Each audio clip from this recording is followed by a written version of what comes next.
I'm gonna make some egg bites. My husband requests them, they're his favorite things, and this is how he likes to eat them. I use my blender to blend everything up. I use my pressure cooker to cook the egg bites. So what you're gonna need for this recipe is you're gonna need eggs, you're going to need cottage cheese. Everybody's like, oh, cottage cheese again. Cottage cheese, you can't taste it in here, so don't be freaked out, like, oh, I don't want it to taste, I don't like cottage cheese. But it will increase the protein content, which is excellent because that's what we want, is higher protein food. We are going to have some cheese. I have some Gouda. I've shredded it. Actually, I pulverized it in my food processor. It was frozen. I forgot to take it out. So it's fine. It's kind of powdered, and that will actually work out to our advantage. It'll be delicious, but you can just use regular shredded cheese. You can use any flavor you want. So if you want cheddar, I have done this exact recipe with cheddar. You can use, whatever. You don't want to use I don't know how a mozzarella would work in here, but you can use other kinds of cheese. If you want to use Monterey Jack, if you want to use pepper jack, you could use that in here. And then the recipe calls for bacon. My husband likes it made with bacon bits. This is real bacon. It's not like, you can buy, or you can make some bacon on the stove if you want to.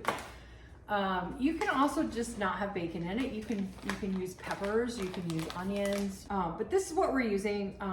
It's really easy, quick and simple. The other piece of equipment you're gonna want is this little doodad. So these are little silicone cups, and these are made, I believe these are made for egg bites. This is like an egg bite cup. And then I've got it on a little rack that will set it down into the pressure cooker. So these are gonna hold all of our little egg bites. We're gonna start with 8 eggs. So I'm just gonna throw them in my blender directly. So this recipe, I actually made this I've been making this for years, and I made this a long time ago because when Starbucks first came out with its egg bites, I thought, well, that's genius. It's a great way to have breakfast, especially if you are on maybe a lower carb diet and you don't want to have all the carbs, or these make really a great snack. So, often my husband will have these just, as an afternoon snack, just to tide him over until dinner time. And I just keep these in my fridge, and it works fantastic. Okay, where are we at here? We are at 6, 7, 8. I thought we were at 6, and then I'm like, wait, maybe we're not. We are. These are just regular large eggs from the grocery store. Now, we're going to need 2 more things that are gonna be measured. One is gonna be the cheese, one is gonna be the cottage cheese. And you're gonna need 1 cup of shredded cheese, whatever kind of shredded cheese you want.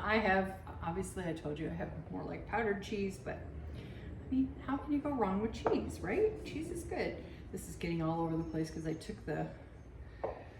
my shredder blade off, and it's getting down in between, in the little hole, but it's all good. No problem. It'll clean up perfectly fine. So we're gonna just put this in here. And like I said, I just shredded this in my food processor. You can shred it on head shred it on a grater if you want. But because it was frozen, I figured it would be kind of hard to shred it that way. So I've got about a cup of cheese here. We're gonna just throw that in the blender. Put this in my thing. So we need 1 cup of cottage cheese. Make sure I got that right. Yes, I do.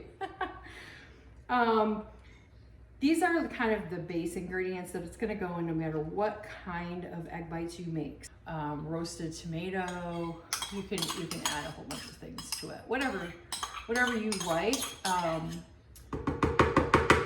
And you're gonna add about roughly a half a cup of add-ins. So whatever your add-in is, you want about a half a cup. So if you're gonna do peppers, you do a half a cup of peppers. Now, This is where my recipe, the way I make it, varies a little bit from how other people probably make it. So at this point, for most recipes, you're going to blend this all together. It's going to be nice and smooth. You're going to pour it into your cups, and then you're going to sprinkle on whatever your other add-ins are, right? So you're going to put your chopped up pieces of spinach, your chopped up pieces of peppers, onions, stuff like that, or bacon, or ham, or whatever you want in there. My husband doesn't like it that way. So I've got this is a 2.8 ounce package. This is a small package of bacon pieces. This is gonna come to roughly, it's gonna come to probably a little more than half a cup, but it's gonna be fine. I'm dumping the whole thing in. I am going to blend this with it. My husband likes it all blended smooth, and that is how he eats his egg bites. So they are gonna be a little bit different depending on how you wanna do it. If you wanna blend your stuff in here, you could do that with, you know, your peppers, your chilies, any of that kind of stuff. This recipe that I've made this a ton of times. I haven't really used this particular recipe. I just was looking for cooking times. This comes from Platings and Pairings website. And I'll link the recipe below. And it has a lot of different things. So bacon and Gruyere, sausage, mushrooms, and Swiss cheese, sun-dried tomatoes, basil, and feta. So like there's a lot of things that you can put on there. We are doing the bacon and Gruyere, and like I said, red pepper, egg bites, green chilies and pepper jack cheese, broccoli and cheddar. So this is where mine varies because it all goes in here, and I already knew what I was making. I just forgot how to do the cooking times. So we're gonna just get this started, and this is really loud, so I will hop back on once this is all, just hang on.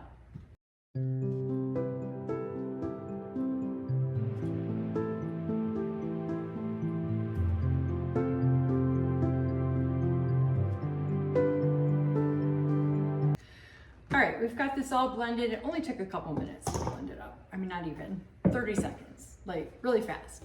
All right, what I have.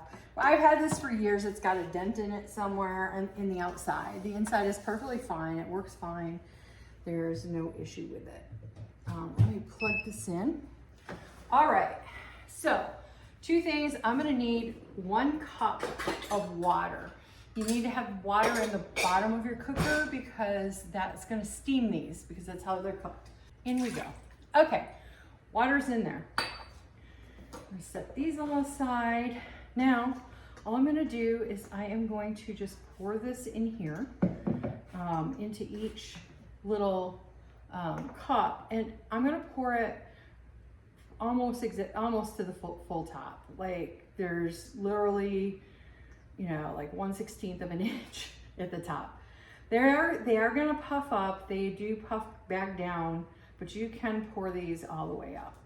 Remember, we don't have any baking powder, baking soda, anything fancy like that. It's just the eggs themselves. They kind of puff up a little bit when they cook. And I find that this works perfectly well.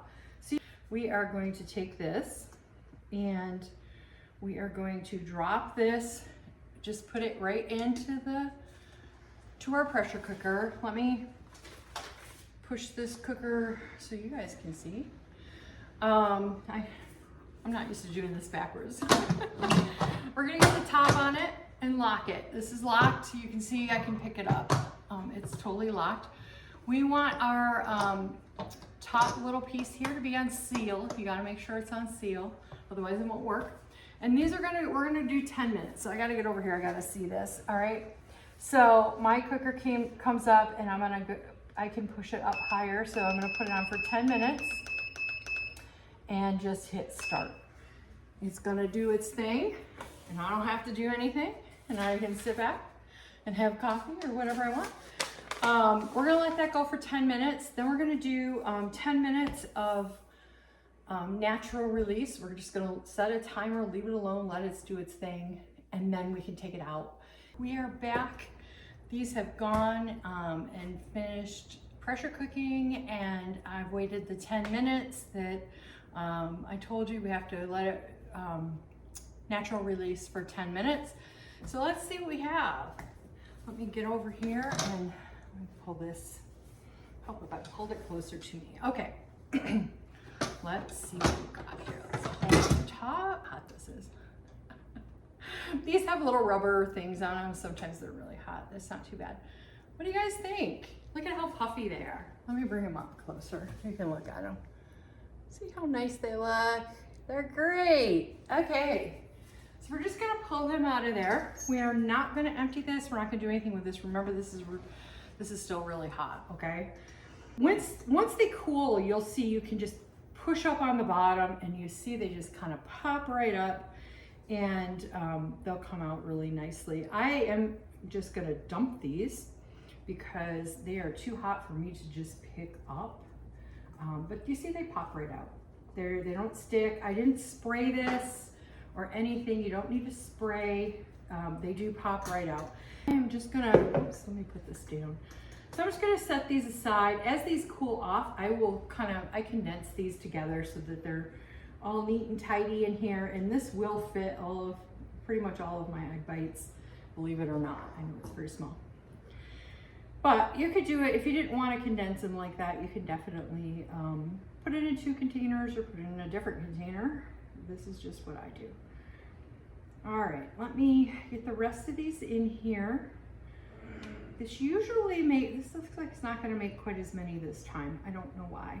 Usually, look at what we got here. We got 7, 8, 9, 10, 11, 12. We got a dozen egg bites, so it'll be really good. All right, again, we're just gonna put these right back in here, just like we did before. I'm gonna put the lid on, lock it. You make sure that that lid is on seal. Let me see. And then we're just gonna go for 10 minutes. Whoops, turn it off, Warren. We're gonna stop it. And we're gonna start it. And there we go. This is the last of the egg whites. My husband's already been in here, sneaking them out of here. See, I told you I was gonna have plenty of room here. That's why. That's it for the egg bites. I'm gonna let them finish cooling off. I'm gonna I'll put them in here a little more organized so they're all kind of sitting next to each other, all nice and tidy. And then I'll put the lid on these, and these will just go in the refrigerator. And then throughout the week, when my husband is wanting a snack, or I'm wanting a snack, or if we decide we want to have these with our breakfast, with our bagels, they're all ready to roll. They'll bounce right back. They'll be good. See, I got them all in there, and as they cool, they'll shrink a little bit. I get the lid on them, and that's that.